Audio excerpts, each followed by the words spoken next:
같이 기도하겠습니다. 거룩하시고 자비로우신 살아계신 하나님 아버지, 참으로 감사합니다. 하나님께서 저희 영혼을 사랑하셔서 주님의 귀한 보혈로 우리의 모든 죄와 허물을 친히 용서해 주시고 값없이 구원해 주신 은혜 참으로 감사합니다. 구원해 주셨을 뿐만 아니라 또 주님의 몸된 교회를 알게 하시고 교회 가운데 거하며 하나님의 복음을 전할 수 있도록 귀한 기회를 허락해 주셔서 또한 감사합니다. 2022년 한 해를 주님의 은혜 가운데서 보내고 새롭게 2023년을 허락해 주신 것 참으로 감사합니다. 올 한 해도 주님께서 은혜와 사랑으로 축복해 주셔서 주님께서 맡겨주신 귀한 복음 전파의 사명을 온전히 이루어갈 수 있도록 역사해 주시고 우리 경주교회를 통해서 참으로 많은 영혼이 구원을 받음으로 하나님께 영광이 될 수 있도록 인도해 주시옵소서. 우리 형제 자매님들 또 올 한 해도 주님의 쓰심에 더욱 합당한 모습으로 살아갈 수 있도록 역사해 주시고 여러 가지 시험과 고난과 핍박 속에서도 주님을 더욱 의지하는 믿음 안에서 우리의 믿음이 더욱 온전하게 자라갈 수 있도록 역사해 주시옵소서. 오늘도 주님의 귀한 말씀 앞에 나올 수 있도록 허락해 주신 것을 감사합니다. 이 시간 또 필요한 말씀으로 교훈해 주시고 이 말씀이 우리 마음 가운데 새겨져서 말씀대로 올 한 해도 힘있게 살아가는 귀한 시간들, 기회들 허락해 주시기를 다시 한번 간구합니다. 여러 가지 시험과 고난 속에 있는 형제 자매님들 주님께서 일일이 함께 하셔서 그 모든 어려움들 잘 이겨낼 수 있도록 도와주시고 육신의 질병으로 고통받고 있는 형제 자매님들 건강 더욱 온전히 회복시켜 주셔서 남은 생에도 건강한 몸으로 주님과 복음 안에서 살아갈 수 있도록 인도해 주시옵소서. 또 주님께서 전 세계에 복음을 전할 수 있도록 역사해 주신 것 참으로 감사합니다. 특별히 몽골 세련교육교회 주님께서 함께 하셔서 올 한 해도 하나님의 귀한 복음이 힘있게 증거되고 교회가 더욱 온전하게 성장할 수 있도록 역사해 주시고 이를 위해서 수고하시는 우리 이근종 선교사님과 그 가정도 온전하게 지켜주셔서 복음을 전하고 교회를 세우는 그 일에 아무 부족함 없도록 함께해 주시고 채워주시기를 간절히 바라고 원합니다. 오늘 우리 형제 자매님들 위에도 주님의 은혜가 차고 넘칠 수 있도록 역사해 주시옵소서. 예수님 이름으로 감사하며 기도드렸습니다. 아멘. 성경 같이 우리 마태복음 28장을 보시겠습니다.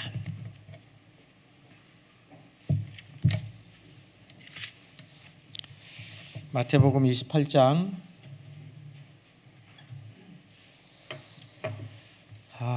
19절 20절 말씀입니다.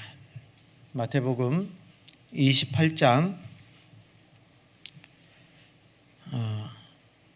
19절 20절 말씀 같이 한번 읽도록 하겠습니다. 그러므로 너희는 가서 모든 족속으로 제자를 삼아 아버지와 아들과 성령의 이름으로 세례를 주고 내가 너희에게 분부한 모든 것을 가르쳐 지키게 하라. 볼지어다 내가 세상 끝날까지 너희와 항상 함께 있으리라 하시니라. 다시 인사드립니다. 안녕하세요. 새해 첫 수요일인데 지난 주일에는 동계수련회 마지막 네 번째 말씀이어서 인터넷으로 같이 전국교회가 생중계로 말씀을 봐가지고요. 오늘 전국 227개 교회가 동시에 담임 목사님들 말씀으로 진행을 하는 날입니다. 오랜만에 만났는데 한번 앞뒤 좌우 보시면서요. 새해 복 많이 받으세요. 한번 인사하겠습니다. 하겠습니다.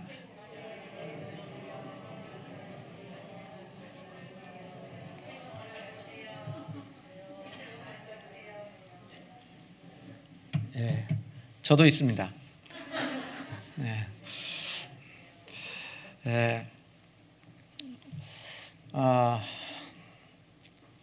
이제 새해가 이제 시작이 됐는데 오늘이 1월 4일인데요. 아, 올 한 해는 개묘년이라고 해서 토끼띠라고 하더라고요. 그리고 다산이라고 하던데 많이 이제 새끼라고 해도 되죠? 새끼를 낳는다고 하는데 우리 마지막 때를 살고 있는 우리에게도 우리 교회를 통해서도 하나님의 자녀가 많이 태어났으면 좋겠다 하는 한 해가 됐으면 좋겠습니다. 그리고 우리 잘 아시는 것처럼 월요일 새벽에 우리 노명남 어르신께서 하나님의 부르심으로 소천하셨고 오늘 오전에 발인 하관 해서 장례를 모두 마쳤습니다. 알고 같이 또 우리 전복순 어머님 오시면 같이 기도해 주시고 또 함께 위로해 줄 수 있는 그런 시간도 가졌으면 좋겠습니다. 우리 2023년 우리 경주교회 슬로건 뭔지 아시죠? 전도 지상 최대의 사명, 이게 우리 경주교회 슬로건입니다. 그래서 수요 말씀 때 이렇게 매년 첫 주가 되면 슬로건을 가지고 제목을 삼아서 말씀을 이제 전해드리고 있는데요. 오늘도 동일하게 전도 지상 최대의 사명이라는 제목으로 슬로건에 맞춰서 말씀을 좀 상고하려고 합니다. 우리가 올 한 해도 하나님께서 허락하셨는데 왜 살까요? 라고 물어본다면 뭐라고 대답할까요? 그냥 억지로 삽니까? 그건 아니죠. 우리 구원받은 그리스도인들은 특히나 삶의 목적을 분명하게 하고 살아갈 필요가 있다라고 생각을 합니다. 그래서 구원받은 그리스도인들의 삶의 목적은 딱 하나다 이렇게 얘기할 수도 있어요. 전도입니다. 전도를 위해서 살아가는 거다라고 얘기할 수 있어요. 왜냐하면 하나님께서 만약 구원만 받는 것이 목적이었다면 우리는 구원받은 이후에도 죄를 지을 수밖에 없는 기질을 그대로 가지고 살아가잖아요. 그래서 하나님이 무엇보다도 싫어하시는 것이 죄인데 구원받은 그리스도인들이 죄 짓는 거 싫어하시겠죠. 그래서 구원만이 목적이라면 오히려 구원받을 때 다 데려가는 것이 훨씬 더 하나님 앞에 더 나을 수도 있을 거라고 생각이 들어요. 그런데 왜 이 땅에서 구원받은 이후에도 살게 하실까? 이유는 우리를 통해서 먼저 구원받은 사람을 통해서 아직까지 구원받지 못한 많은 사람들에게 이 복음을 전하게 하고 또 구원받게 하시려고 우리를 이 땅에서 살게 하신 겁니다. 그래서 구원받은 그리스도인들의 삶의 목적이 뭐냐? 구원받은 그리스도인의 삶의 목적은 바로 이뤄진 영혼을 건지는 전도에 있다 해도 과언이 아닌 겁니다. 그래서 올 한 해 우리가 정말 힘써야 될 것이 뭘까요? 힘써야 될 게 전도입니다. 전도하는 것만큼 많은 하나님의 백성이 탄생하는 것만큼 하나님께 영광이 되는 것이 없을 거라고 생각을 합니다. 그래서 잠언에도 보면 백성이 많은 것은 왕의 영광이요 백성이 적은 것은 주권자의 패망이라 라고 말씀하셨어요. 왕에게 영광이 되는 건 뭐라고요? 백성이 많은 거예요. 백성이 많은 거. 그래서 하나님께 영광이 되려면 하나님의 백성들, 하나님의 자녀들, 구원받은 자녀들이 많을 때 하나님께 영광이 된다고 얘기할 수 있습니다. 그래서 올 한 해는 하나님께 영광이요 하나님께 기쁨이 될 수 있는 그 이뤄진 영혼 건지는 전도, 이것이 우리의 가장 큰 삶의 목적으로 알고 또 교회 또한 그것을 위해서 올 한 해 최선을 다해서 해야 되겠다. 신앙생활을 그렇게 해야 되겠다라는 마음을 가지고 이제 어떻게 보면 전도에 최선을 다하는 가장 힘써야 될 한 해가 돼야 되겠다라는 생각을 해보게 됩니다. 그리고 이 전도를 하면요, 전도하는 일에 적극적으로 우리 모두가 또 동참해야 되고 또 전도하다 보면 우리의 삶 가운데 죄도 멀어질 수밖에 없을 거라고 생각이 듭니다. 그래서 그런 말도 있죠. 구르는 돌에 몰라요? 이끼가 끼지 않는다고. 구르는 돌에는 이끼가 끼지 않는다고요. 열심히 복음을 전하다 보면 어느새 죄는 우리의 삶과는 관계가 없는 그런 모습으로 살아갈 수가 있어요. 그래서 우리가 게으르게 살아가고 전도하지 않는다면 우리는 어떻게 됩니까? 정말 하나님 앞에 합당치 못한 모습만 보여주다가 주님을 만날 수도 있기 때문에 올 한 해 정말 제 공격이 최선의 방어라고도 얘기하잖아요. 그러니까 열심히 공격적으로 전도하다 보면 우리의 삶은 더욱더 구별되고 거룩해진 삶을 살아갈 수가 있을 겁니다. 그래서 전도하다가 주님을 만나면 참으로 하나님께 영광이고 우리에게는 큰 기쁨일 거라고 생각을 해볼 수 있어요. 그래서 올 한 해 우리 모두가 다 함께 전도하는데 힘을 써야 되겠다. 이것이 우리의 삶의 가장 큰 목적이다라고 얘기할 수 있습니다. 자, 왜 우리가 전도를 해야 될까요? 왜 전도를 해야 됩니까? 방금도 말씀드린 것처럼 삶의 목적이라고 했는데 좀 구체적으로 좀 몇 가지를 좀 생각해 보면 첫 번째는요, 이 전도하면 영혼이 구원받는 역사가 나타나잖아요. 그럴 때 하나님이 가장 기뻐하시는 일이기 때문에 그래요. 그래서 전도는 하나님을 가장 기쁘시게 하는 일이라고 말씀드릴 수 있어요. 그래서 우리는 신앙생활하는 데 있잖아요. 에베소서에 있는 말씀처럼 주께 기쁘시게 할 것이 무엇인가 시험하여 보라라고 말씀하셨잖아요. 주님을 가장 기쁘게 하는 것이 무엇일까 생각한다면 한 영혼이 구원받는 거다라고 얘기할 수 있잖아요. 성경 누가복음 15장입니다.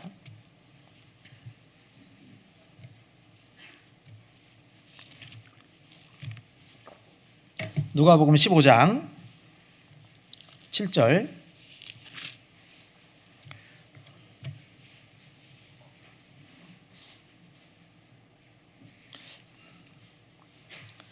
누가복음 15장 제가 3절부터 읽겠습니다. 예수께서 저희에게 비유로 이르시되 너희 중에 어느 사람이 양 100마리가 있는데 그 중에 하나를 잃으면 99마리를 들에 두고 그 잃은 것을 찾도록 찾아다니지 아니하느냐. 또 찾은즉 즐거워 어깨에 메고 집에 와서 그 벗과 이웃을 불러 모으고 말하되 나와 함께 즐기자. 나의 잃은 양을 찾아노라 하리라. 7절 같이 읽습니다. 내가 너희에게 이르노니 이와 같이 죄인 하나가 회개하면 하늘에서는 회개할 것 없는 의인 99을 인하여 기뻐하는 것보다 더하리라. 여기 말씀하시기를요, 양 100마리 중에 한 마리를 잃어버렸다. 그러면 찾아요? 안 찾아요? 찾는다고 말씀하셔요. 잃어진 한 마리의 양을 부지런히 찾는다. 그리고 그 잃은 양을 찾으면 큰 기쁨이다라고 말씀하셔요.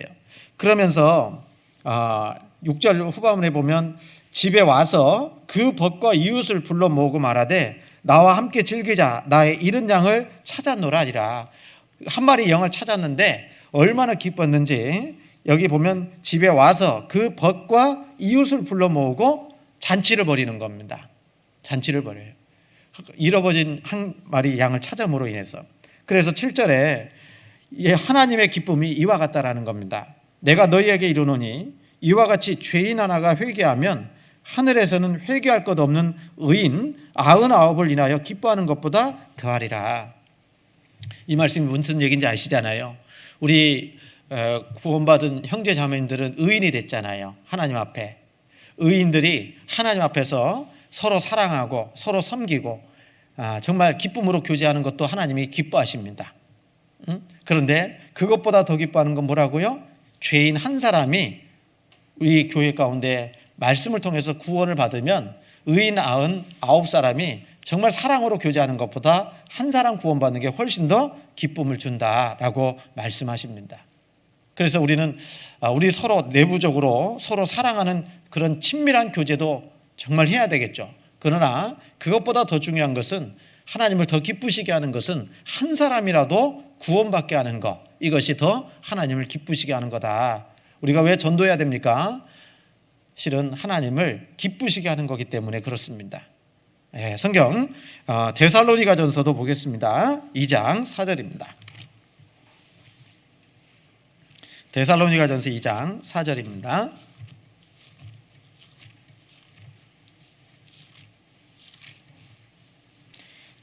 데살로니가전서 2장 4절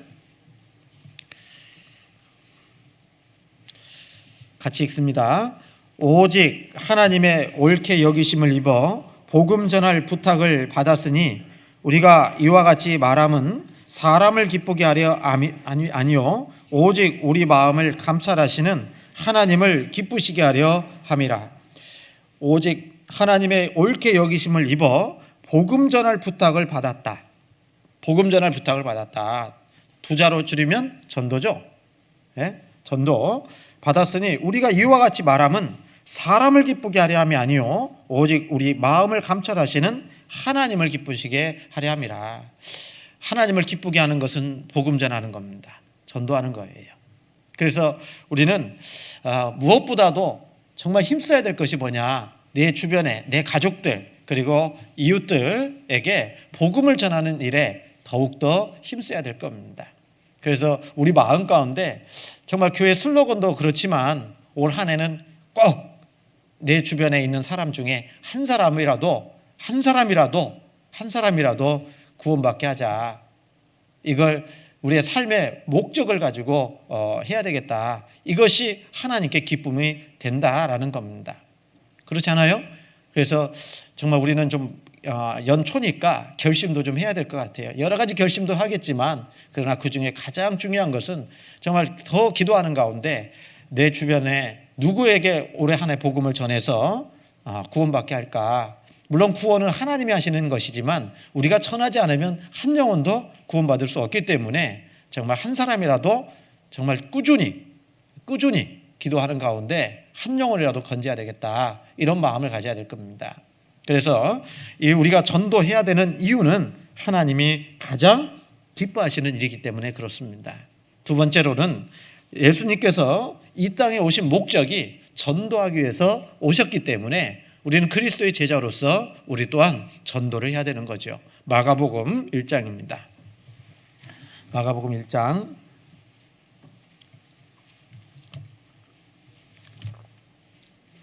38절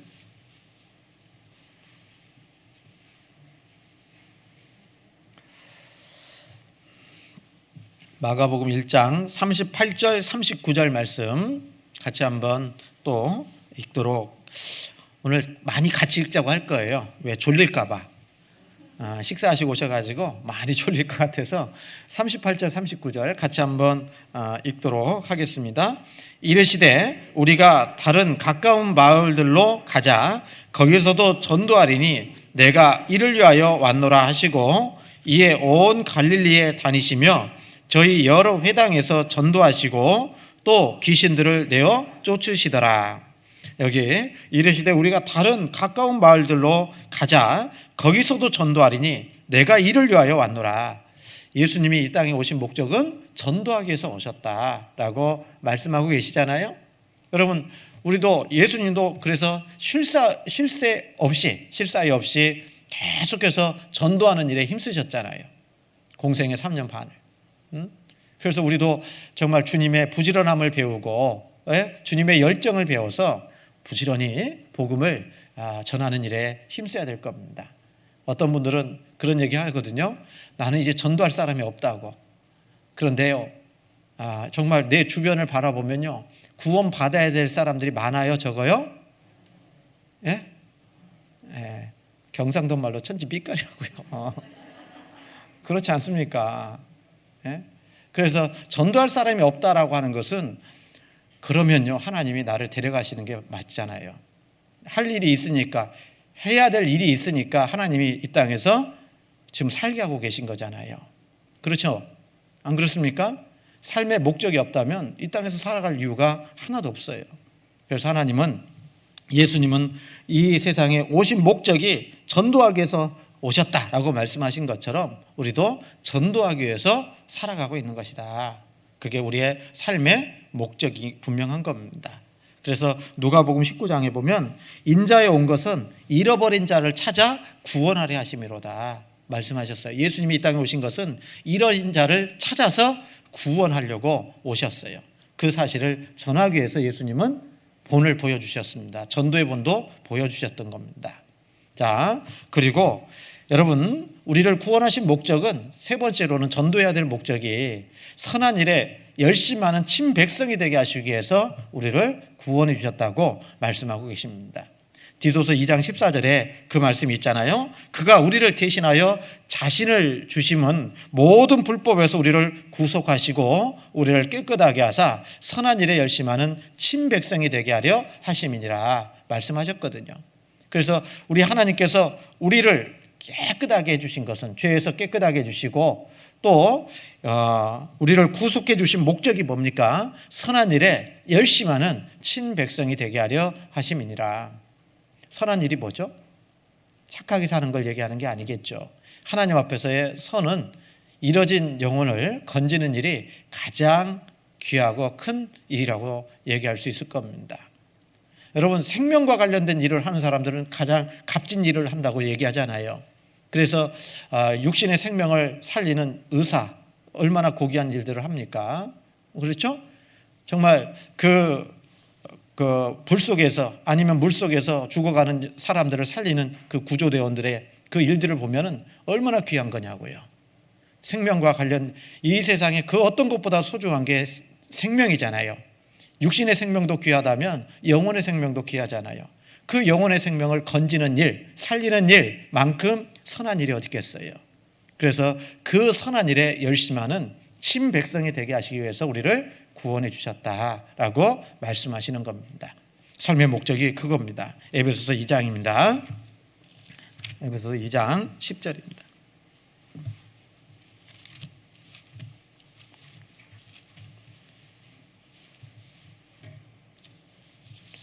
에베소서 2장 10절.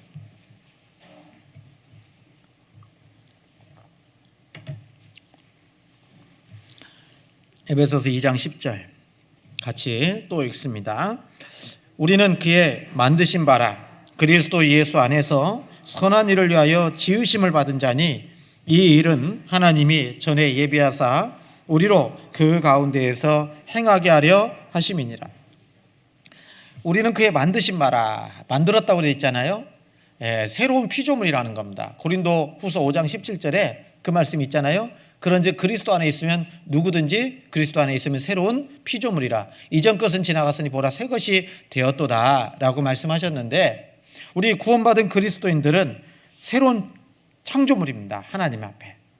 그래서 우리는 그의 만드신 바라, 왜 만들었느냐? 그리스도 예수 안에서 선한 일을 위하여 지으심을 받았다. 하나님께서 우리를 선한 일을 위해서 만드신 거예요. 새롭게 창조하신 겁니다. 그러니까 우리는 기존에 있던 것이 변형된 게 아니라, 바뀐 것이 아니라 새로운 피조물로 하나님이 구원받을 때 창조하신 거라고 말씀하고 있는 겁니다. 그 이유가 뭐냐? 그 이유가 뭐죠? 선한 일을 위해서 지으심을 받았다. 좀 전에 말씀드린 것처럼 정말 생명을 살리는 일만큼 선한 것은 없을 거예요.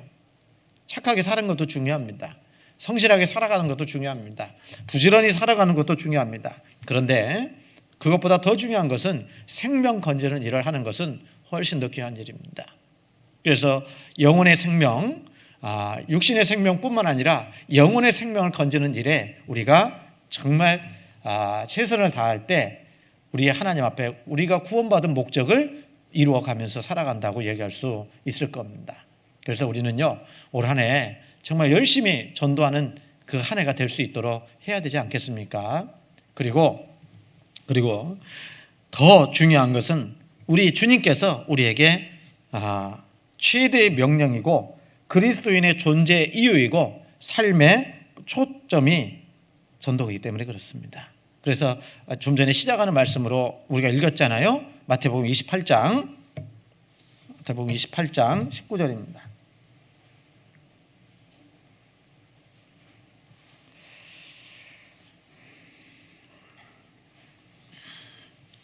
마태복음 28장 19절.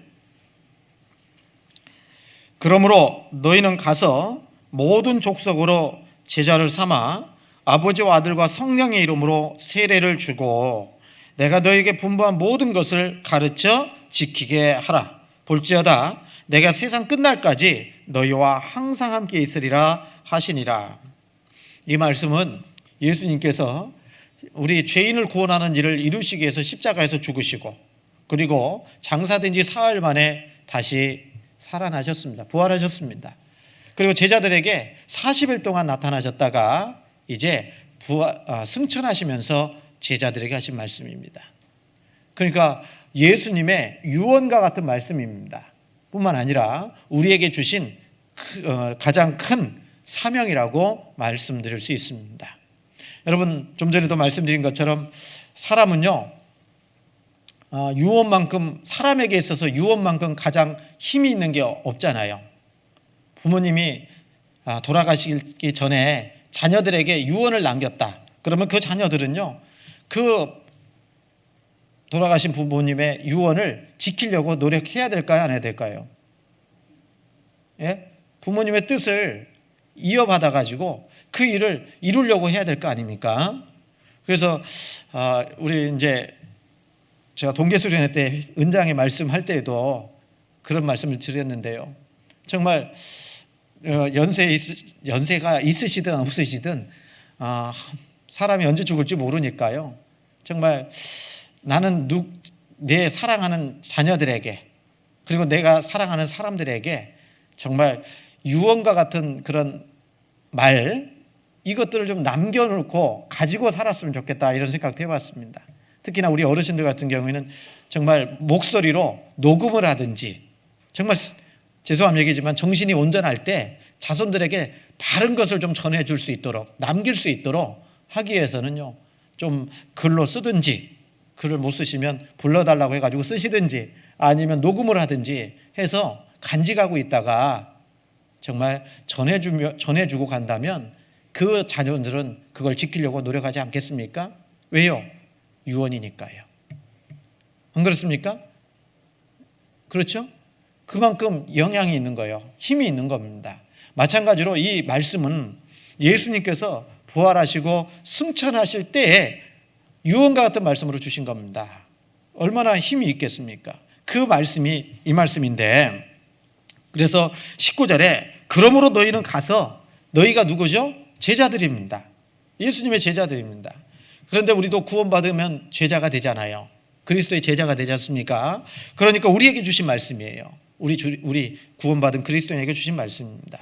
그러므로 너희는 가서 모든 족속으로 제자를 삼아 아버지와 아들과 성령의 이름으로 세례를 주고 그랬습니다. 여러분, 제자를 삼으라는 말 자체가 전도하라는 얘기입니다. 모든 족속에게 전도하라는 얘기입니다. 그리고 제자를 삼아 아버지와 아들과 성령의 이름으로 세례를 주고 침례를 주고 이제 구원을 받으면 구원받은 사람에게 주는 것이 침례입니다. 근데 침례를 줄 때 아버지, 아들, 성령 삼위일체죠. 그 아버지와 아들과 성령의 이름으로 침례를 주고 이제 침례 받고 나서부터 본격적인 그리스도인의 신앙생활이 시작되는 겁니다. 어떻게 신앙생활하죠? 내가 너에게 분부한 모든 것을 가르쳐 지키게 하라. 하나님의 말씀을 가르치고 하나님의 말씀대로 순종하며 살게 하라고 말하고 있는 겁니다. 여기에는 교회의 존재 목적도 말씀해 주고 있잖아요. 교회가 존재하는 목적은 전도하는 거고 또 구원받은 사람을 양육하는 겁니다. 전도, 양육 이것이 교회의 존재 목적이고 또 우리 또한 구원을 받았으면 다른 영혼에게 복음을 전해야 되고 그리고 구원받은 그리스도인답게 온전하게 자라가야 될 겁니다.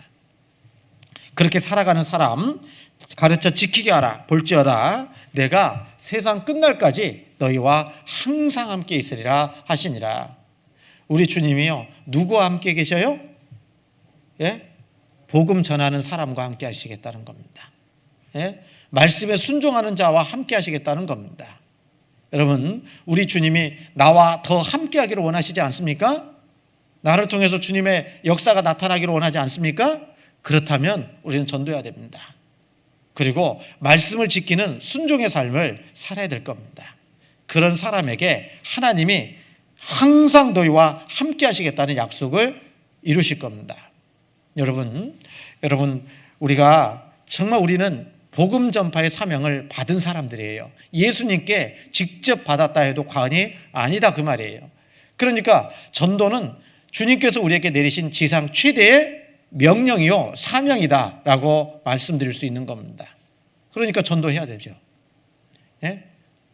우리 부모님의 유언도 지키려고 한다면 예수님께서 우리에게 유언처럼 말씀하신 그 명령은 반드시 지켜야 되는 것이 그리스도인으로서 합당한 삶의 자세고 도리일 겁니다. 그래서 우리는 복음을 전해야 될 겁니다.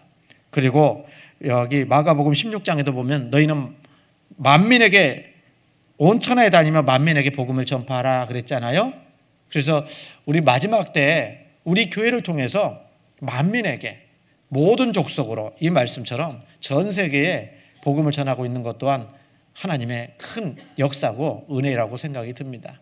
그래서 처음에 기도할 때 몽골 세蓮교회교회 그리고 우리 대한예수교 침례회를 통해서 전 세계 지금 80여 개국에 지금 교회가 해외에만 900여 개가 넘는다고 말하지 않습니까? 마지막 때 우리를 통해서 하나님이 역사하시고 있음에 분명하잖아요. 그 일에 우리도 힘있게 동참해야 됩니다. 우리 경주교회 교회 슬로건은 전도 지상 최대의 사명이잖아요. 대한예수교 침례 전국교회 총회 슬로건이 뭐예요? 전도인가? 세계선교잖아요. 세계선교. 예? 세계선교 전심전력 총동원의 해 그렇게 돼 있잖아요. 매년 그렇게 한다고 하지 않습니까? 그러니까 우리 국내에서는 우리 지역에서는요 정말 올해 한 해 우리 주변에 있는 영혼들 많이 구원받게 하는 것이 우리의 사명이고 그리고 더 넓게는 전 세계에 복음을 전하는데 세계 선교하는데 우리가 또 일조해야 되겠죠. 그렇지 않습니까? 그래서 올해요 세계 선교 헌금도 좀 많이 좀 해주세요. 네? 많이 좀 해주십시오. 네. 희생 없이는 복음이 안 전해지니까 그렇습니다. 그리고요 여러분 이 복음 전파는 세상 끝까지 하는 거잖아요. 예? 그래서 오직 성령이 사도행전 1장 8절에 오직 성령이 너희에게 임하시면 너희가 권능을 받고 그랬잖아요. 맞죠? 성령 임했어요 안 임했어요? 임했는지 안 임했는지 내일 병원 가서 한번 엑스레이 찍어볼까요? 보여요 안 보여요? 안 보입니다. 안 보여. 예? 영혼도 안 보이는데요. 그런데 우리가 말씀을 통해서 확실하게 아는 것은 우리가 구원받을 때 성령이 내 속에 임하신다는 겁니다. 오직 성령이 너희에게 임하시면 너희가 권능을 받고 능력을 받는다라는 겁니다. 복음 전할 능력을 하나님이 주시겠다는 겁니다. 성령의 능력으로.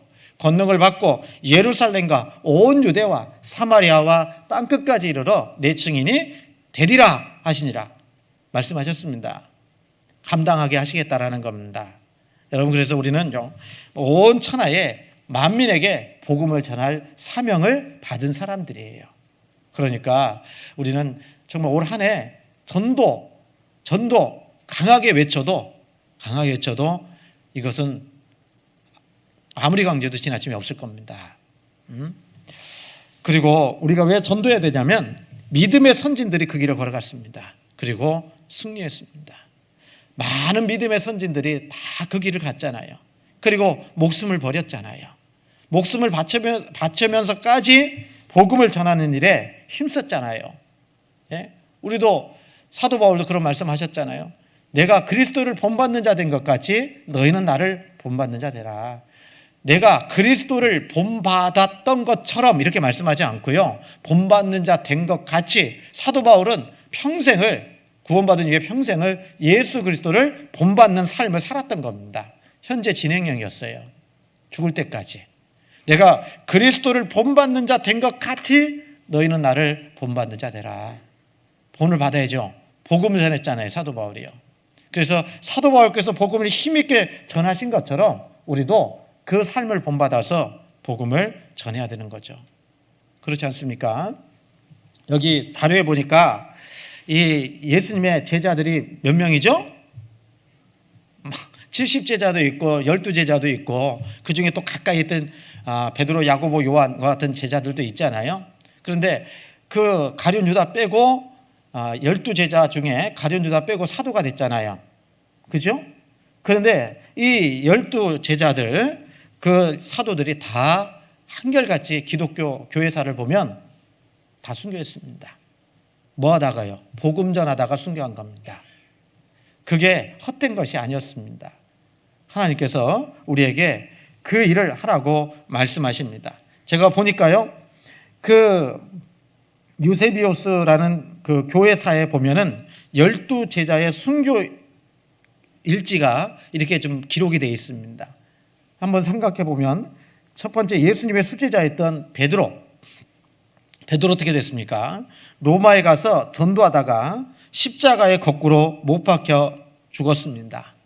그리고 베드로의 형인지 동생인지 그 가족이잖아요. 안드레는 헬라에 가서 전도하다가 아가야 성에서 십자가의 줄로 매달려 죽임을 당했다고 합니다.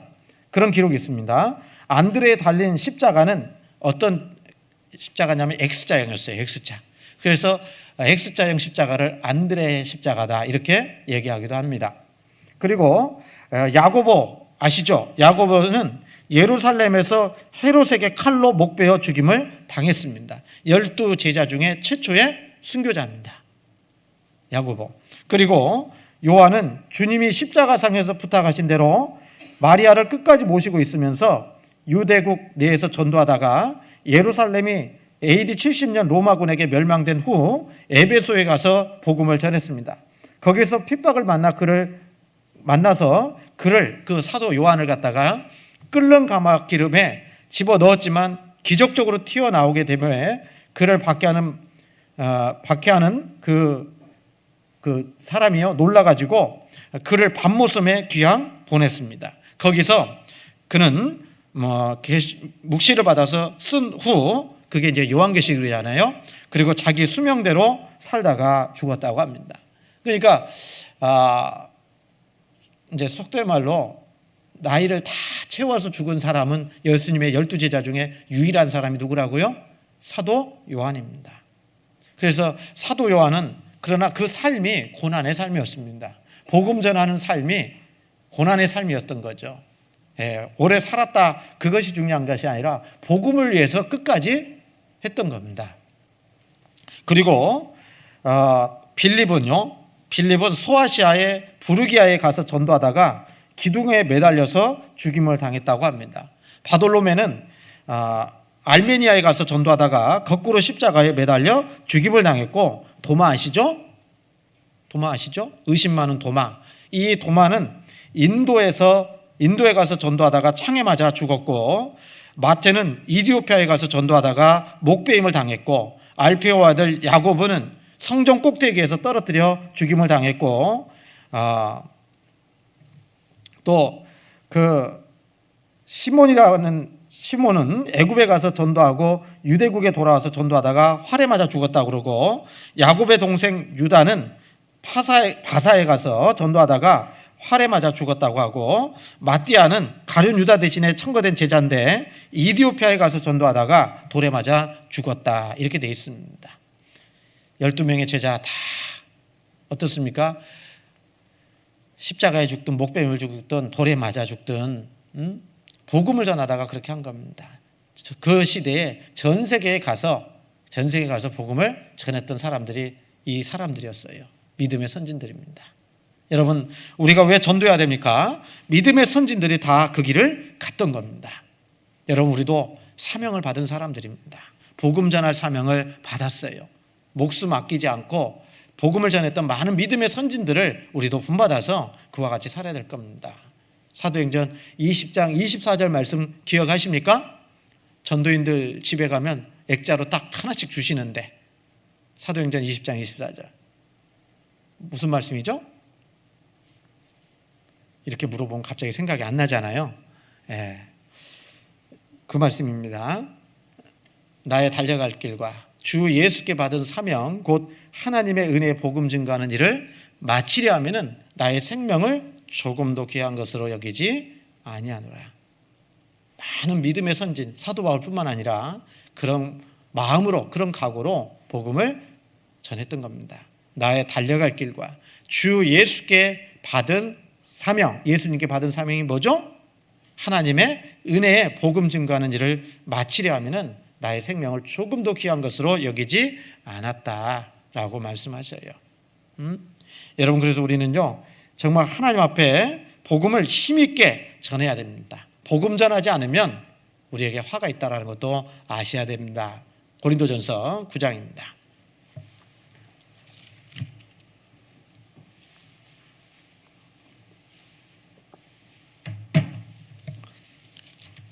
고린도전서 9장 16절.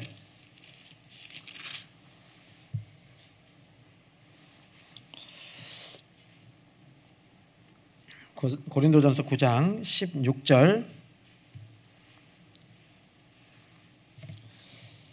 17절 말씀을 같이 읽습니다. 내가 복음을 전할지라도 자랑할 것이 없으면 내가 부득불할 일임이라.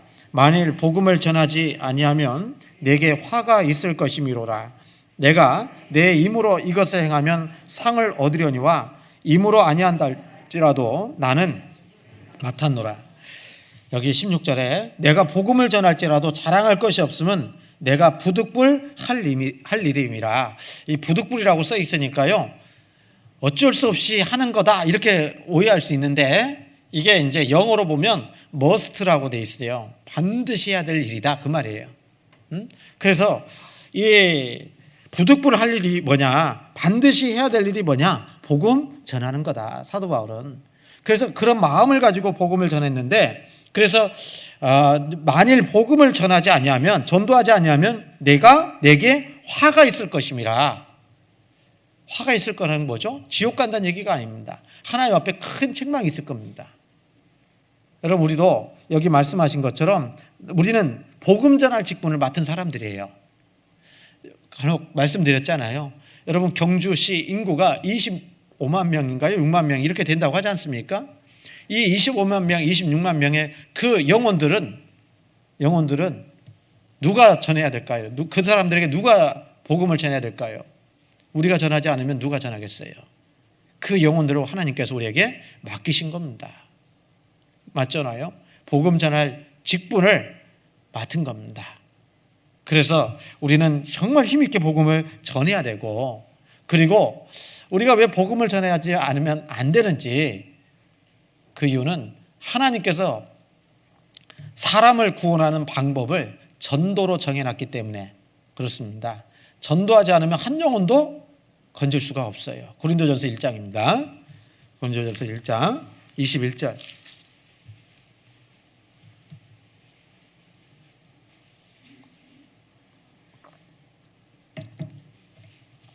고린도전서 1장 21절 말씀도 같이 읽도록 하겠습니다. 같이 읽습니다. 하나님의 지혜에 있어서는 이 세상이 자기 지혜로 하나님을 알지 못하는 거로 하나님께서 전도에 미련한 것으로 믿는 자들을 구원하시기를 기뻐하셨도다. 믿는 자들을 구원하는 방법이 뭡니까? 전도입니다. 그런데 세상 사람들이 봤을 때는 미련하게 보이죠. 그러나 그것은 하나님이 정하신 방법입니다. 그래서 하나님의 지혜에 있어서는 이 세상이 자기 지혜로 하나님을 알지 못하는 거로 하나님께서 정하신 방법이에요. 전도에 미련한 것으로 믿는 자들을 구원하시기를 기뻐하셨도다. 그래서 전도하지 않으면, 복음을 전하지 않으면 한 영혼도 구원받을 수가 없어요. 여러분, 좀 전에 말씀드린 것처럼 그 우리 경주에 있는 26만 명의 사람들을 누가 복음을 전해서 건진받게 할 거냐고요. 천국 가게 할 거냐고요. 바로 우리가 해야 됩니다. 우리가 해야 돼요. 그런 소명과 사명의식을 좀 가지고 살아야 됩니다. 우리가 전하지 않으면 다 지옥 간다 생각하고 복음을 전해야 되지 않겠습니까? 그래서 전도는 하나님이 정하신 방법이다. 구원하는 방법이다 라고 말씀드릴 수 있어요. 그리고 또 한 가지, 우리가 전도해야 되는 이유 중에 하나는 언제까지 전도할 수 없고요, 때가 차면 전도하고 싶어도 못할 때가 곧 오기 때문에 그렇습니다. 그 때가 다 해가고 있잖아요. 요한복음 9장입니다. 요한복음 9장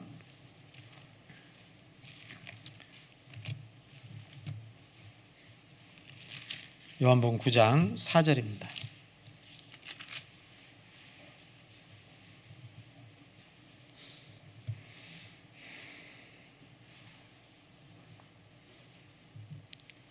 요한복음 9장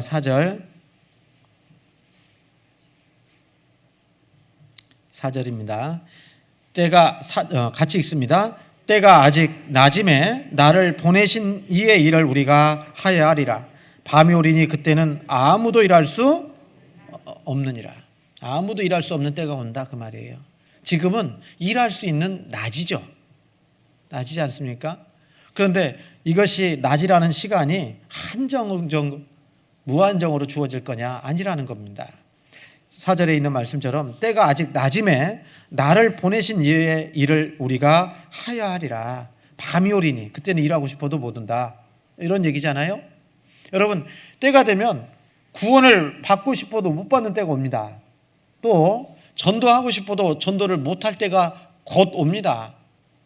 여러분, 세상 돌아가는 거 우리가 잘 알고 있잖아요. 마태복음 24장에 여러 가지 예수님께서 말씀하신 징조가 있잖아요. 그 예수님께서 감람산 위에 앉으셨을 때에 제자들이 와가지고 종용이 물어봤잖아요. 주의 임하심과 세상 끝에는 무슨 징조가 있사오리까? 그 가운데 4절부터 쭉 말씀해 주고 계시지 않습니까? 그 예수님의 재림, 공중재림의 징조가 우리 시대에 다 이루어졌지 않습니까? 우리는 전도집회 때마다 그걸 계속해서 확인하고 있지 않습니까? 그래서 처체의 기근과 지진과 온역이 있고, 그리고 거짓 선지자가 많이 나타나서 많은 사람들을 미혹해 하고, 또 성경이 전 세계에 퍼지잖아요. 복음이 온 천하에 전파된다고 말씀하셨잖아요. 그 시대에 우리가 살고 있지 않습니까? 그리고 예수님의 공중재림의 가장 큰 징조가 뭡니까? 가장 큰 징조이며 가장 확실한 징조는 바로 이스라엘의 회복입니다. 1948년 5월 14일에 이스라엘이 독립했잖아요. 그죠? 그리고 지금 시간이 얼마나 많이 흘렀습니까? 그러는 가운데 이스라엘은 완전히 회복된 시대에 우리가 살고 있습니다. 무화과 나무의 비유를 배우라. 그 가지가 연하해지고 잎사귀를 내면 뭐죠? 여름이 가까운 줄을 아나니. 여름이 가까운 줄 안다. 예수님의 재림이 가까웠다는 것을 너희가 알지 않느냐. 여러분 아시죠? 우리는 성경을 통해서, 말씀을 통해서 계속 배웠던 내용들이지 않습니까? 그냥 지식적으로 흘러가는 게 아니잖아요. 우리 삶 가운데 여전히 일어나고 있는 일들이잖아요. 그래서 예수님이 오늘 저녁에라도 다시 오신다 해도 성경 틀리지 않는다니까요. 예수님의 공중재림 직전에 일어날 모든 말씀은 다 우리 시대에 이루어졌다는 거 아셔야 됩니다. 그러니까 지금 낮이에요. 그러나 곧 밤이 옵니다. 밤이 옵니다. 그때는 전도하고 싶어도 못하는 거예요. 그때는요, 우리가 정말 후회해도 소용없습니다. 그래서 정말 우리가 할 수 있을 때 최선을 다해서 해야 됩니다. 그렇죠? 일할 수 없을 때가 곧 옵니다. 예. 여러분, 그래서 우리가요, 정말 그 세상 돌아가는 모습을 보면서, 야, 주님 오실 때가 너무 가까웠구나. 예? 너무 가까웠구나. 그리고 그 디모데후서 3장 1절부터 5절까지요, 말세에 고통하는 때가 이르리니, 이 말씀으로 시작하잖아요. 사람들은 자기를 사랑하고 돈을 사랑하고, 무정하고 감사치 않고 성질이 급한, 조급하고, 이런 모습들이 그 디모데후서에 말씀이 나와 있잖아요. 도덕적 타락의 모습이. 그런 모습들이 성경에 1900년 전에 기록된 이 말씀 속에, 말씀이 우리 시대에는 그대로 보여지지 않습니까? 죄도 가득 차고, 히브리서 1장에 있는 말씀처럼 지구가 옷과 같이 낡아지는 모습도 우리가 볼 수 있고요. 여러분, 그러니까 우리는요, 전도하는 것을 미룰 수가 없는 거예요. 이뤄진 영혼들을 건지는 일을 미룰 수가 없는 겁니다. 저도 이제 올 한 해는요, 이번에 동계 수련회 때 우리 목사님이 구하라, 찾으라, 두드리라, 그런 말씀 주셨잖아요. 전도인, 우리 형제자매들이 구하는 것은 하는데, 구하기는 해, 기도는 해. 근데 안 찾아. 그러니까 역사가 안 나타난다고 말씀하시잖아요. 들으셨죠? 안 들었습니까? 그래서 저도 아침마다 가족들을 위해서 기도하는데 반성이 좀 됐어요.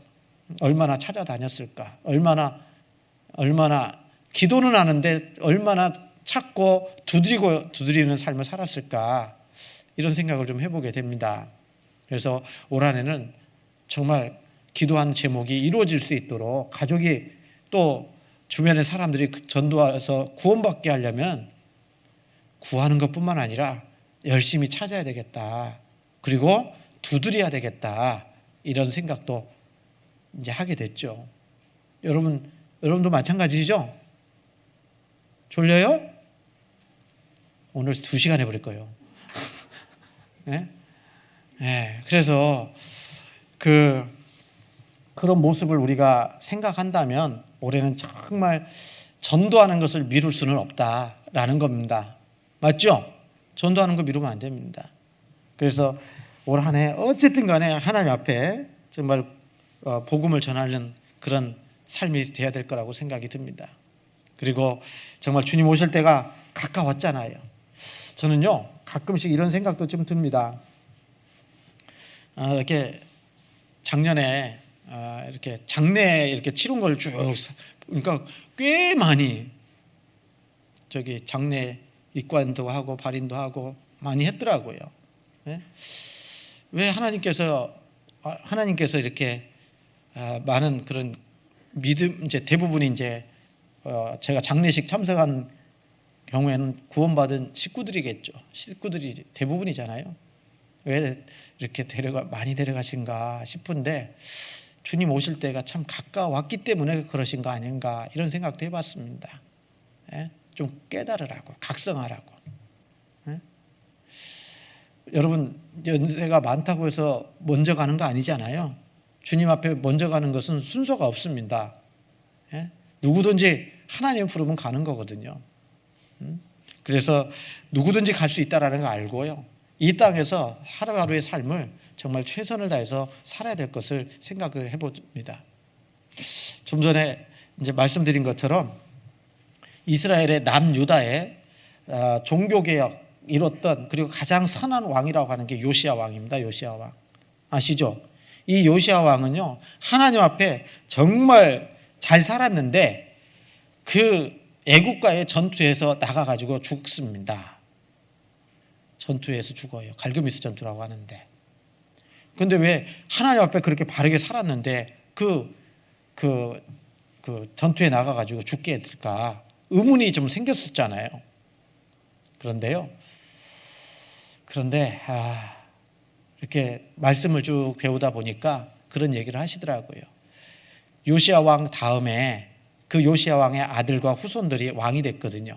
그런데 요시야 왕이 더 오래 살았으면 이스라엘의 북남유다의 멸망을 지켜봐야 되는 아픔을 겪었을 거라고. 그래서 하나님이 그 생명을 취해가신 것도 요시야 왕에게 있어서 생명을 취해가신 것도 은혜라고. 그래서 하나님은 우리에게 주어지는 모든 것들이 다 은혜임을 기억해야 됩니다. 그렇죠? 사는 것도 은혜요. 하나님이 데려가시는 것도 은혜 가운데 데려가실 수 있는 겁니다. 자, 어쨌든 간에 주님 오실 날에 너무나도 가까웠어요. 그리고 그 가까운 시대에 우리가 살고 있기 때문에 전도하는 거 미뤄서는 절대 돼요? 안 돼요? 안 됩니다. 예? 미뤄서는 안 됩니다. 그리고 정말 우리가 좀 생각해 보면 왜 우리가 전도하지 않으면 안 되는가? 전도의 이유를 좀 쭉 말씀을 좀 드렸는데 다음은 전도하는 방법을 좀 생각해 보려고 합니다. 그리스도의 사랑을 전하는 전도는 매우 귀중하고 소중합니다. 그런데 그것을 지혜롭게 전하지 못함으로 복음을 막는 경우가 혹 있을 수 있습니다. 따라서 우리가 복음을 전하는 그 전도는 지혜롭게 해야 됩니다. 그래서 어떻게 해야 될까? 마태복음 10장 16절에 보면은요 그런 말씀이 있잖아요. 예수님께서 12제자를 보내면서요 10제자인가요? 보내면서 2사람씩 짝을 지어서 보냈잖아요. 그러면서 주신 지침이 없냐면 보라 내가 너희를 보냄이 양을 이리 가운데 보낸 것 같다. 양을 이리 가운데 보낸 것 같도다. 그러므로 너희는 뱀같이 지혜롭고 비둘기같이 순결하라라고 말씀하셨어요. 그래서 전도하는 방법도 지혜로가 있어야 돼요. 뱀처럼 지혜로워야 됩니다. 그렇잖아요? 세상 말로 무대뽀로 복음 전할 수 없어요. 지혜를 가지고 해야 됩니다. 그리고 그래서 우리 전도하는 데 있잖아요. 지혜를 얻어가지고 복음을 전할 수 있도록 해야 될 것 같아요. 지혜는 어디서 얻어요? 지혜는 어디서 얻습니까? 성경 야고보서 1장입니다.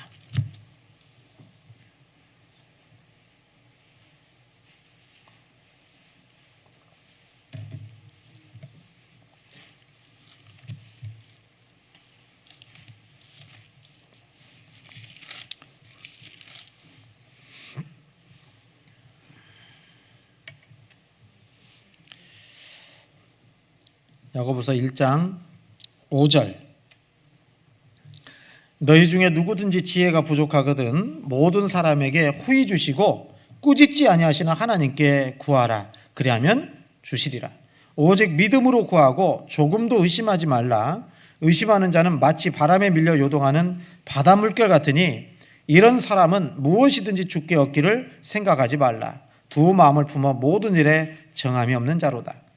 5절에 너희 중에 누구든지 지혜가 부족하거든 모든 사람에게 후히 주시고 꾸짖지 아니하시는 하나님께 구하라. 여러분 전도하기 전에 그러니까 우리가요 누구한테 먼저 구해야 될까요? 주님께 구해야 됩니다. 전도의 지혜를 달라고. 그래서 처음 시작은 무엇으로요? 기도로 시작해야 됩니다. 그래서 기도 부탁을 하는 거예요. 그리고 지혜를 어디서 구할 수 있느냐? 교제 가운데에서 지혜를 구할 수가 있습니다. 그래서 형제 자매님들이 모여서 간증하고 교제하는 가운데 이런 경우에는 이렇게 전해야 되겠구나. 이런 지혜를 얻을 수가 있는 겁니다. 그러니까 전도하려면 반드시 교회와 교제와 연결이 돼서 전도해야 돼요. 자기 지혜로 복음 못 전합니다. 그러니까 항상 전도하려면 어떤 영혼을 놓고 기도할 때도 같이 맞대고 기도하는 가운데 지혜를 얻고 전도를 해야 되겠죠. 그리고 전도는 또 말씀을 전하는 거잖아요. 그래서 전도 집회 하라는 얘기는 아닙니다. 그런데 때로는 하나님의 말씀을 전할 수도 있어야 되잖아요. 제가 이제 좀 전도 집회 자주 참석하세요. 너무 많다. 그렇게 불평하지 말고 자주 참석해서 좀 집회의 내용을 자기 것으로 좀 숙지 한번 해보십시오. 죄송합니다. 하셔야 됩니다. 근데 왜 그러냐면 여러분 전도 집회하는 거 쉬운 것 같죠? 어려워요. 아는 거하고 들을 때는 다 아는 것 같은데 와서 막상 하라고 그러면 하기 어렵다니까요. 제가 몇 달 전인가 그런 얘기 들었거든요. 목사가 쉬워 보이세요? 제가 그런 얘기 했어요. 목회하는 일이 그렇게 쉬워 보입니까? 이완 목사님 그런 얘기 했죠 그때. 목사 보니까 6일 동안 놀고 일요일만 일하는 것 같다고. 그래서 너무 쉬워 보인다고. 안 그렇습니다. 우리 교회 목사님도 안 그래요. 우리 형제님도 계시지만요. 저는 우리 형제님들 출근하실 때 9시에 나와서 보통 9시까지 나와서 성경을 배웁니다. 1시간 동안. 그래서 그 시간에 전화 오면 제가 잘 안 받습니다. 성경 공부하는 시간이거든요. 9시부터 10시까지는. 그리고 나서 이제 또 성경 보고 또 교제하고 말씀 준비하고 그렇죠? 그리고 우리 형제님 5시에 퇴근하면 저는 그때부터 시작해요. 일주일이 그렇습니다. 그리고 한 10시나 10시 반 정도 되면 이제 퇴근해야죠. 집으로 가죠. 그게 저의 일상의 삶입니다. 목회하는 일이 그렇게 쉬워 보입니까? 아닙니다. 아니에요. 여러분, 왜 이 말씀 드리냐면요. 전도 집회도 쉬워 보이지만 결코 정말 내가 들으면 익숙하니까 다 아는 것 같잖아요. 그런데 실제로 한번 해보라 그러면 어렵습니다. 하기 힘들어요. 어떻게 해야 될지도 모르겠고. 그렇잖아요? 그렇죠? 왜 저를 알아달라는 얘기가 아니고요. 왜 이 말씀을 드리냐면 전도 집회를 자주 듣는 가운데, 계속 듣는 가운데 그 말씀이 내 마음에 좀 심겨졌으면 좋겠어요. 그래서 때로는요, 이 코로나 상황을 지켜보니까 정말 전도인이 가서 상담 못하는 경우가 너무나 많아졌어요. 제 3자니까 출입이 안 되잖아요. 그럼 누가 전할 거예요, 이제? 먼저 구원받은 가족들이 전할 수밖에 없는 거예요. 예? 그렇지 않습니까? 그러면 중환자실이든 어떤 병원에 정말 있을 때 누가 가서 해요? 목사님 와서 전해주세요. 해도 가서 하려고 해도 이제 사회적으로 막히잖아요, 조금. 코로나가 상황이 더 상황이 더 완전히 해소됐으면 좋겠지만 오히려 더 큰 게 올 수도 있거든요, 앞으로는요. 그러면요, 우리 형제자매님들이요, 마음 가운데 정말 말씀을 많이 좀 가지고 계셔야 돼요. 그래야 전도가 됩니다. 그래야 영혼 건질 수 있어요. 그래서 전도 집회를 자주자주 듣는 가운데 그 말씀들이 내 것으로 만들 필요가 있어요. 그건 형제나 자매나 아무 상관없습니다. 먼저 구원받은 사람은 다 그렇게 하셔야 될 것 같아요. 왜요? 가족이 죽어가는데 안전할 겁니까? 전해야 될 거 아니에요. 못 기다립니다. 목사님, 전도사님 오실 때까지 못 기다릴 수 있는 거예요, 상황이. 그럴 땐 내가라도 해야 될 거 아니에요. 그렇죠? 죄의 복음을 확실하게라도 얘기해 줄 수 있을 정도는 돼야 될 거 아닙니까? 이제 구원받았으니까. 그렇죠? 그래서 우리가 말씀을 전해야 되는데 그 말씀이 내 속에 없으면 못 전하잖아요. 그래서 말씀도 많이 가까이 해야 됩니다. 그리고 또 교회 가운데 거하면서 그 역사에 동참함으로, 그리고 성령의 하나됨으로 인해서 연합된 가운데 복음이 전해지는 겁니다. 여러분 잘 생각하셔야 됩니다. 전도는 내가 하는 게 아닙니다. 우리가 하는 겁니다. 예? 전도는 누가 한다고요? 내가 하는 게 아니라 우리가 하는 거예요. 교회와 연합돼서 전도가 돼야 되는 겁니다. 그래서 내가 어떤 사람을 전도했다 하더라도 나는 이렇게 말씀 앞으로 인도했을 뿐이지 구원받게 하는 것은 교회가 하는 거예요. 교회가. 전 성도들이 함께 기도하는 가운데 이루어지는 겁니다. 그렇기 때문에 전도가 되고 많은 영혼들이 구원을 받기 위해서는 형제 자매가 연합되어 있어야 돼요. 그리고 전도하는 그 당사자도 교회와 연합되어 있어야 되는 겁니다. 시편 133편 1절에 형제가 연합하여 동감이 어찌 그리 선하고 아름다운고 그랬잖아요. 네? 맞죠? 연합이 뭐예요? 연합이요, 이 창세기 2장에 처음 등장합니다. 남자 아담과 하와가 결혼할 때 연합이라는 단어가 나와요.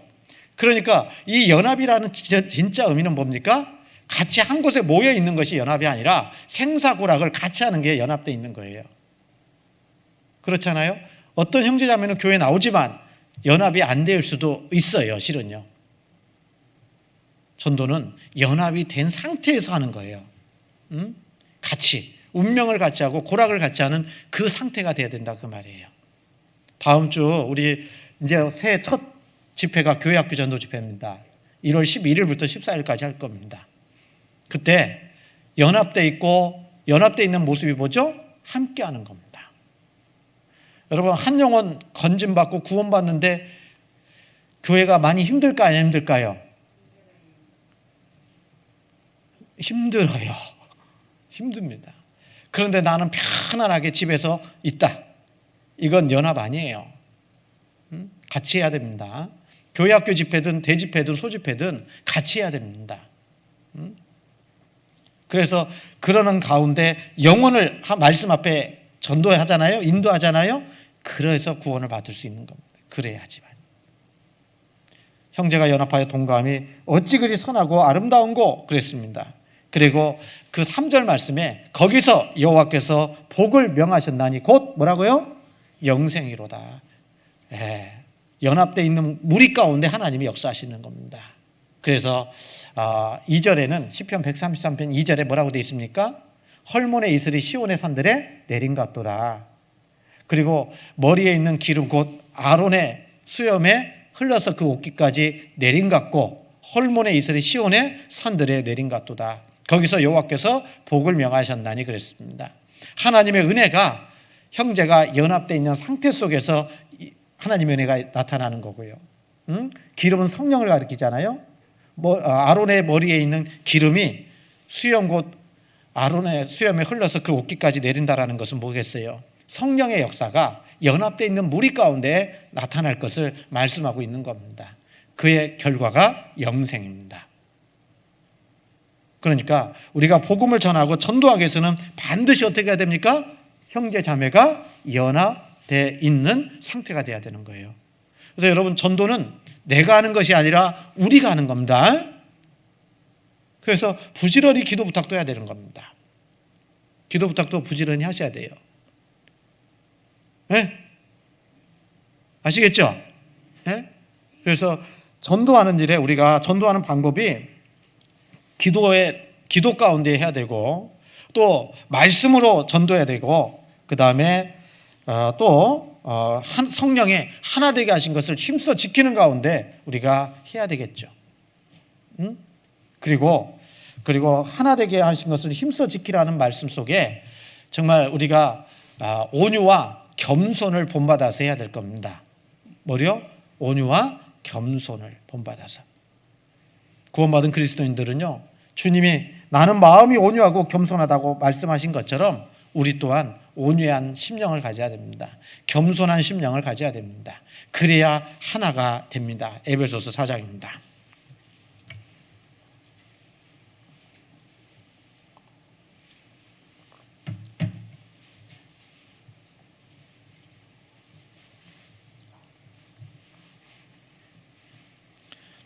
에베소서 4장 15절 16절 15절 16절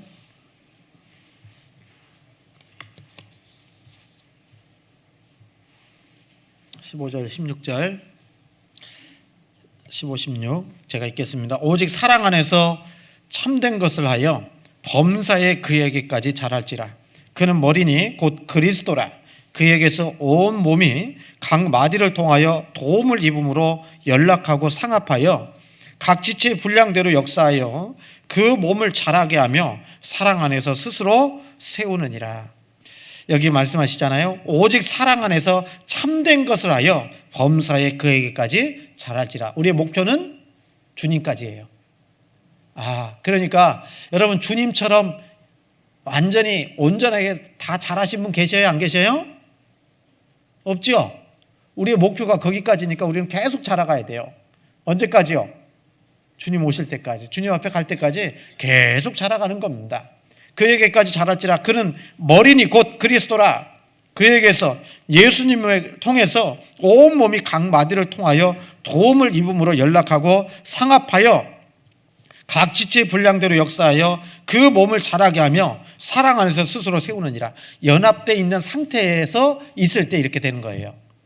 연합되어 있을 때. 주님과 연합되어 있는 모습입니다. 그리고 좀 전에 말씀드린 것처럼 하나 되게 하신 것을 힘써 지켜야 됩니다. 에베소서 4장 1절부터 3절입니다. 그러므로 주 안에서 갇힌 내가 너희를 권하노니 너희가 부르심을 입은 부름에 합당하게 행하여 모든 겸손과 온유로 하고 오래 참음으로 사랑 가운데서 서로 용납하고 평안에 매는 줄로 성령이 하나 되게 하신 것을 힘써 지키라. 왜 이렇게 되냐면요, 여러분, 이게 안 돼 있으면, 이게 안 되면 복음이 안 전해져요. 무슨 얘기인지 알죠? 성령이 하나 되게 하신 것을 힘써 지켜야 될 이유가 뭐냐? 복음을 전하고 구원의 열매가 풍성하게 나타나기 위해서는 성령의 하나 되게 하신 것을 힘써 지켜야 됩니다. 왜요? 전도는 내가 하는 게 아니라 우리가 하는 거기 때문에 그래요. 그렇죠? 그래서 힘써 하나됨을 지키기 위해서 어떻게 해야 될 거냐? 너희가 부르심을 입은 부름에 합당하게 행하여 그랬잖아요. 구원받은 사람이라면 구원받은 사람답게 살아라, 그 말이거든요. 어제도 그런 얘기 한 것 같은데요. 여러분, 우리는요, 세상에는 트러블 메이커가 있고 피스 메이커가 있어요. 나는 트러블 메이커가 돼야 될까요? 피스 메이커가 돼야 될까요? 모릅니까? 뭔지? 영어 써서 죄송합니다. 여러분, 우리는요, 주님 안에서 항상 화평을 줄 수 있는 형제자매, 서로에게 평안을 줄 수 있는 형제자매, 그런 모습으로 신앙생활을 해야 되잖아요. 그것이 구원받은 사람답게 살아가는 겁니다. 그리고 빌립보서 1장에도 그런 말씀이 있잖아요. 그리스도 복음에 합당하게 생활하라. 복음에 합당하게 생활하라. 1장 27절에 그 말씀 속에 시민 노릇하다 그렇게 돼 있어요. 시민 노릇하라. 나나주예요. 그게 무슨 뜻이죠? 구원받은 사람들은 시민권이 어디에 있다고요? 하늘에 있잖아요. 하늘. 그죠? 천국 백성이잖아요. 그러니까 천국 백성답게 살아라 그 말이에요. 그게 합당하게 살아가는 겁니다. 그래서 우리도 구원받은 사람답게 살아야 되고 2절에 모든 겸손과 온유로 하고 겸손해야 됩니다. 여러분, 교회 안에서 신앙생활 할 때요, 정말 겸손하셔야 됩니다. 겸손의 반대말은 교만이잖아요, 교만. 여러분, 그리스도인의 최대의 적이 뭐냐? 교만일 겁니다. 교만은 패망의 선봉이라고 말씀하셨어요. 여러분, 자주 말씀드리는 것 같은데 시간이 흘러가면서 구원의 연수는 차가잖아요. 성경 지식도 많이 알아갈 수 있어요. 그런데 인격이 교만해지면 하나님 안 쓰십니다. 교만한 사람들로 가득 차 있으면 하나님은 역사할 수가 없습니다. 하나님은 겸손한 자에게 은혜 주시고 교만한 자를 대적하신다라고 말씀하셨습니다. 여러분, 구원도요, 하나님의 은혜의 선물입니다. 그렇죠? 하나님의 은혜의 선물이에요. 그래서 겸손한 자들에게 하나님께서 은혜를 베푸시는데, 교만한 자는 하나님이 대적하신다고 그랬잖아요. 그러면 누가 어떻게 할 때 하나님의 은혜가 더 많이 나타나겠어요? 겸손한 사람들 가운데요. 그래서 우리는요, 자랑할 것도 없고 교만할 것도 없어요. 그렇지 않습니까? 그죠? 너무 또 그리고 좀 죄송한 얘기지만 자기 비하에 좀 하지 말고요. 자기 비하. 아이고 나는 못나니 이렇게 생각하지 말라고요. 왜 못나니예요? 하나님의 아들인데. 그래서 어깨도 쭉 펴고요. 그죠? 없으면 좀 어때? 좀 못생겼으면 어때? 천국 가면 다 바뀔 건데. 안 그렇습니까? 그렇지 않습니까? 그래서 교만하라는 얘기가 아니라 자신감 있게, 자신 있게 좀 우리 하나님은 우리 아버지인데 뭘 이렇게 기죽어서 사냐고요. 그래서 당당하게 신앙생활하고 그렇고 정말 저기 열등감에 사로잡혀서 살지 마세요. 그러면 신앙생활 잘 못합니다. 그래서 겸손한 모습으로 살아야 되고 또 한 가지로는요, 온유하게 살아야 돼요. 온유하게. 온유가 뭔지 아시죠? 온유가 뭔지 아시죠? 한자로는 따뜻할 온, 부드러울 유 이렇게 쓸 것 같아요. 우리 형제자매들은 따뜻해요? 그냥 얼굴만 보면 그냥 쌩쌩 찬바람 나면 안 되잖아요. 그리고 부드러웠으면 좋겠어요. 부드러웠으면 좋겠어요. 우리 구원받은 그리스도인의 신앙생활에 보면 내강 외유해야 될까요? 외유 내강해야 될까요? 지금 제가 잘못 얘기했나요? 뭐라고요? 외유? 외유 내강. 좀 속으로 좀 강하고요. 강하고 밖으로는요 부들부들 좀 했으면 좋겠어요. 그래서 말에서도 좀 부드러운 말로 좀 많이 쓰시고, 그렇죠? 아닌가? 우리 잘하고 있는데. 그래서 저도 이제 설교하다 보면요, 저도 출신지가 나오는 것 같아. 전라도가. 해버려, 죽여버려, 뭐 이런. 예? 좀 강한 표현도 좀 나오기도 하는데 그러지 말고요. 정말 저도 누가 그러더라고요. 저는 입을 닫고 있으면 서울 사람, 입을 열면 전라도 이렇게 나온다는데 본성이 드러나겠죠. 그런데 여러분 우리는요 본성을 이기고 정말 온유한 모습으로 신앙생활을 좀 해야 될 거예요. 예? 그런 사람에게 사람이 붙어요. 끌어요. 그리고 온유라는 말은요, 예수님의 온유함은 묵묵히 자기 일을 하는 게 어떤 상황과 어떤 환경 속에서도 자신의 그 상태에 상관없이 자기에게 맡겨진 일을 묵묵히 하는 게 이게 온유예요. 무슨 얘기인지 아시죠? 그러니까 나는 온유하다 이 모습이 어떤 모습이겠습니까? 이제 우리 교회에서 봉사하고 신앙생활 하다 보면 오해도 생길 수도 있고 그렇죠? 서로 안 맞아가지고 슈버거밖에는 안 했어도 말로 상처받을 수도 있고 그렇잖아요? 그럴 수 있어요. 그럴 때 나 오해받았으니까 안 해버려. 이러면은 온유하지 못한 모습이라는 거예요. 어떤 상황 속에서도 오해를 받든 안 받든 상관없이 어떤 위치에서도 내게 맡겨진 일을 묵묵히 해가는 것, 이게 그리스도의 온유함이다 라고 말하는 겁니다. 그러니까 나는 이 모세가 온유함이 지면에 모든 사람보다 승했다라는 표현이 모세는 어떤 상황 속에서도 자기 역할을 다 했거든요. 우리 경주교회 안에서도요 여러 가지 봉사 직분이 있죠. 임원 직분도 있고 봉사 직분도 있잖아요. 그 일을 하다 보면 안 좋은 소리 들을 수도 있어요. 그래서 나는 안 할래. 잠수 타버렸어요. 온유하지 못한 겁니다. 그래서 잠수 타지 말고요. 얼굴색 좀 바뀌지 말고요. 그래서 정말 그 편안한 모습으로 이렇게 해야 되지 않을까 싶은 마음이 듭니다. 그게 온유한 것 같아요. 여러분 그래서 제가 좀 생각해 봤는데 지난번에 제가 어떤 얘기를 했냐면 구원받고 형제 자매가 교회 소개를 통해서 결혼했어도 좋을까요 안 좋을까요? 이렇게 물어본 적이 있었어요 한번. 그래서 여러분 구원받은 형제 자매가 교회에서 만나서 가정을 이뤘어요. 다툴 때가 있을까요 없을까요? 어떻게 그렇게 하세요? 저희 가정은 그랬을까요 안 그랬을까요? 그랬다고 하네.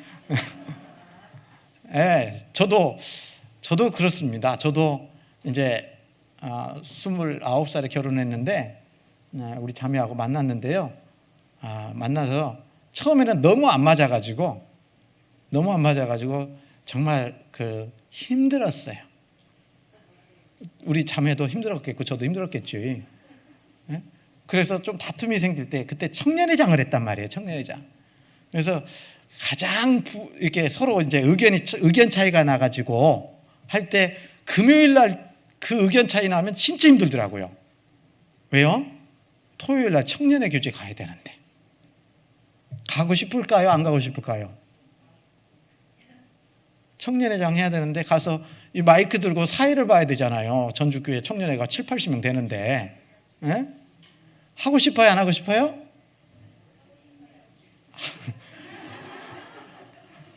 그래서 그럼에도 불구하고 금요일 날 혹 다퉜다 하더라도 갔어요. 그냥 직장 생활하고 직장 끝나면 교회로 갔습니다. 청년회 교제 끝나고 나면 풀려서 와요. 저는 마음이 그렇게 편해져요. 그런데 이제 그 기도가 되더라고요. 무슨 기도? 금요일 날은 싸우지 말게 해주십시오. 없어서. 왜냐하면 교제를 앞두고 있으니까 얼굴에 표시 날까 봐. 그렇다고 해서 그 자리를 떠났다면 제가 이 자리에 없었겠죠. 무슨 얘기냐면요. 어떤 어려움이 있어도 자기 자리 지켜주는 것이에요. 그게 온유한 거예요. 아시겠죠? 그래서 주님의 온유함 가운데 우리가 복음을 전해야 되는 겁니다. 그리고 복음을 전하는 데 있어서 반드시 필요한 게 뭐냐? 희생입니다. 요한복음 12장 24절입니다. 요한복음 12장 24절.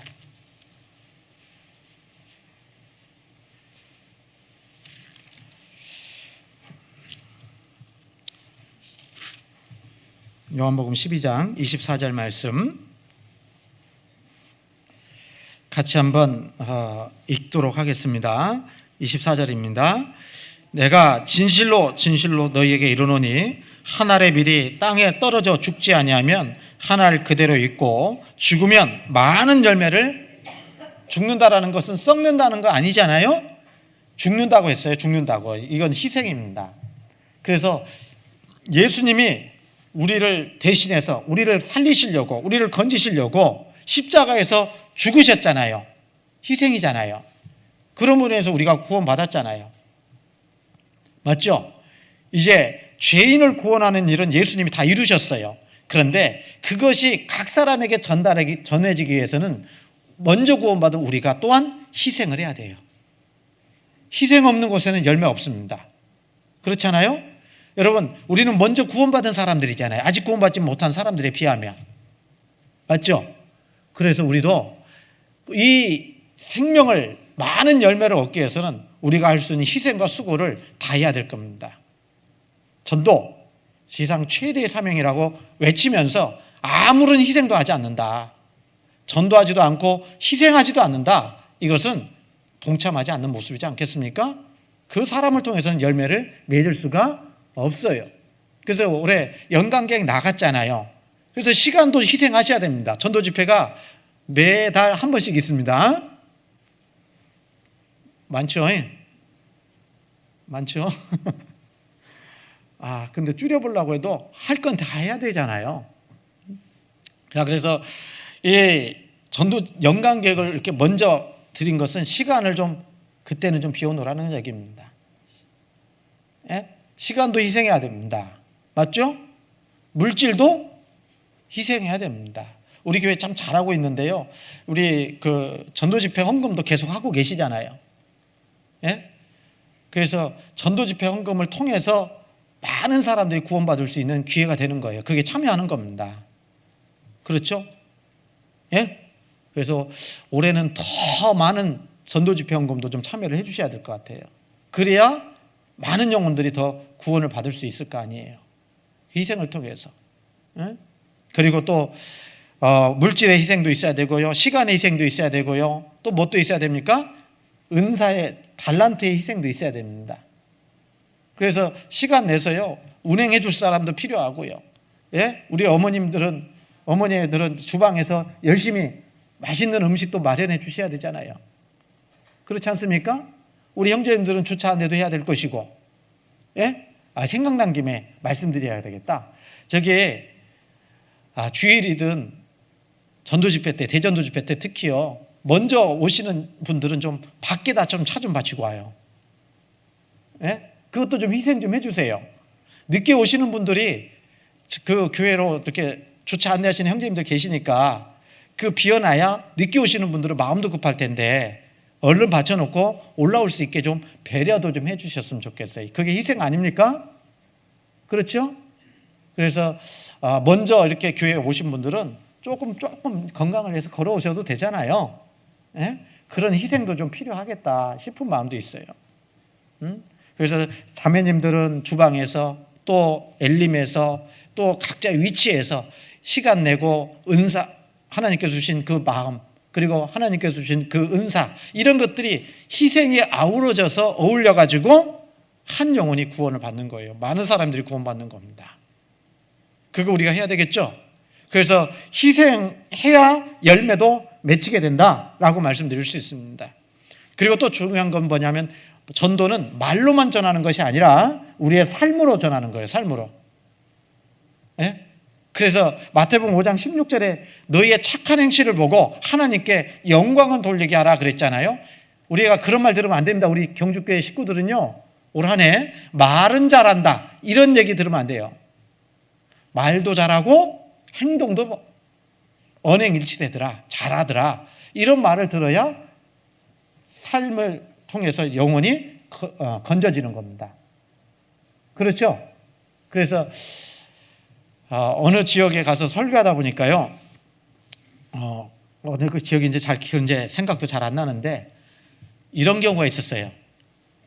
어떤 분이요, 한 분을 이제 전도를 한 거예요. 데리고 모시고 온 겁니다. 모시고 왔는데 첫날 왔는데 둘째 날 안 왔어요. 왜 안 왔냐? 이제 쉽게 예를 들면 A라는 형제가 있고 B라는 형제가 있잖아요. 근데 B라는 형제가 C라는 사람을 모시고 왔는데 이 C라는 사람이 둘째 날 안 온 거예요. 물어봤더니 A 때문에 안 나오겠다는 거예요. A 때문에. 왜요? A라는 분의 삶이, 세상에서의 삶이 그분의 눈에 비춰졌을 때는 그리스도인다운 삶의 모습이 아니었다라는 거거든요. 경주는요, 바닥이 좁아요. 한 집 건너면 다 알아요, 몰라요? 많이 알아요. 그죠? 알아요. 그래서 내가 한 행동이 복음을 빛나게 할 수도 있지만 복음을 방해할 수도 있어요, 잘못하면. 그래서 우리의 삶을 통해서 복음을 전해야 되는 겁니다. 그렇죠? 그래서 요즘은 이제 그런 마음이 들어요. 접촉사고 났어도 어떻게 해야 될까요? 목소리 큰 사람이 이기는 게 아니잖아요. 요즘은요, 보험사 부르는 것이 상책인데 옛날처럼 막 보험도 잘 안 되고 했을 땐 목소리 큰 사람이 이긴다고 해가지고 막 나가가지고 싸웠잖아요. 근데 그 사람을 교회에서 만나봐. 얼마나 무안하겠냐고요. 그렇죠? 그래서 우리는 정말 우리의 삶을 교회 안에서뿐만 아니라 세상 가운데에서도 정말 조심해서 살자. 그것이 복음 전하는 일에 협력하는 거라고 말씀을 드릴 수 있는 겁니다. 그리고 깨끗해야 됩니다. 우리 삶이 깨끗해야 돼요. 구별되어 있어야 됩니다. 죄가 있으면 안 돼요. 예? 버려야 됩니다. 합당치 못한 것들은. 하나님은 깨끗한 그릇을 쓰신다고 디모데후서 2장에 말씀하고 계시지 않습니까? 그렇죠? 예? 하나님 앞에 합당한 그런 삶이 안 되는데 전도를 못 합니다. 예를 들면 여러분, 술 취하지 말라 이는 방탕한 것이니 그랬는데 구원받은 그리스도인들이 술 먹으면 돼요, 안 돼요? 술 마시면 돼요? 성경에 그런 말씀이 있잖아요. 디모데에게 사도 바울께서 말씀해 주셔요. 내 자주 나는 비위를 위해서, 위장병이 있었나 봐요, 디모데가. 그러니까 특별한 약이 없으니까 그 위장병을 고치기 위해서 포도주를 조금씩 쓰라고 했다고, 먹으라고. 그래서 그 말씀 의지해서 그 말씀을 오해하는 겁니다. 예? 여러분, 술은 쳐다보지도 말라고 되어 있어요. 생각해 보세요. 술 같이 마시면서 전도할까요? 예? 맞담배 펴가면서 전도할 수 있을 것 같아요? 안 되잖아요. 그래서 우리의 삶이 도덕적으로도 깨끗해야 됩니다. 그리고 세상 사람이 바라보는 것처럼 교회 다니는 사람은 원래 저렇게 해야 돼, 이런 표준이 있어요. 맞죠? 교회 다니는 사람은 술 안 먹는 것이 세상 사람들도 바라보는 표준입니다. 맞죠? 그렇지 않습니까? 예? 그렇잖아요. 그래서 그런 것들을 좀 생각해가면서 정말 우리는 복음을 전해야 되겠다라는 겁니다. 그리고 마지막으로 복음을 전하는데 좀 필요한 게 뭐냐면 인내입니다. 인내. 예? 인내입니다. 예? 인내가 뭐죠? 오래 참아야 돼요. 끝까지 해야 됩니다. 예? 끝까지 하셔야 됩니다. 예? 여러분, 포기하면 안 돼요. 누가 그러더라고요. 포기는 배추 셀 때만 하는 거라고. 예? 그래서 우리 전도하고 있는 영혼들이 한 번 들어도 안 됐고, 두 번 들어도 안 됐고, 10번 들어도 안 됐고, 100번 들어도 안 됐어도 우리는 포기하면 안 돼요. 포기하면 그 영혼은 이루어지는 겁니다. 구원은 하나님이 하시는 거예요. 그렇지 않습니까? 우리는 끝까지 내가 살아있는 한, 전도 대상자가 살아있는 한 우리는 포기하지 말고 끝까지 해야 됩니다. 그게 인내예요. 이제까지 10번 해봤더니 안 됐다. 10년 했더니 안 됐다. 그래도 해야 됩니다. 살아있다라는 것 자체는 전도할 기회를 주셨다라는 뜻이잖아요. 맞죠? 그래서 인내가 필요합니다. 오래 참고 좀 해봐요. 그래서 올해 안 됐으면 내년에 하고, 내년에 안 됐으면 내후년에 하고, 계속 해야죠. 계속 해야 됩니다. 그래서 참 우리가 주님이 영혼을 바라보듯이 우리도 영혼을 좀 바라보는 그런 눈을 가졌으면 좋겠다 하는 마음입니다. 작년 한 해 참 많은 사건 사고가 있었잖아요. 그죠? 예. 그 연말에는 뭐 방음 터널이 타가지고 5명이 돌아가시고, 예?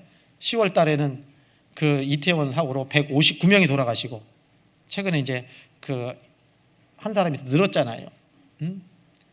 근데 우리는 그냥 일상적으로 생각할 때, 몇 명 죽었네, 이렇게 생각했는데, 주님의 마음은 그게 아닐 것 같아요. 주님은 159명이 지옥 갔겠다, 지옥 간다, 그 영혼의 죽음에 대해서 얼마나 안타까워하실까 하나님이.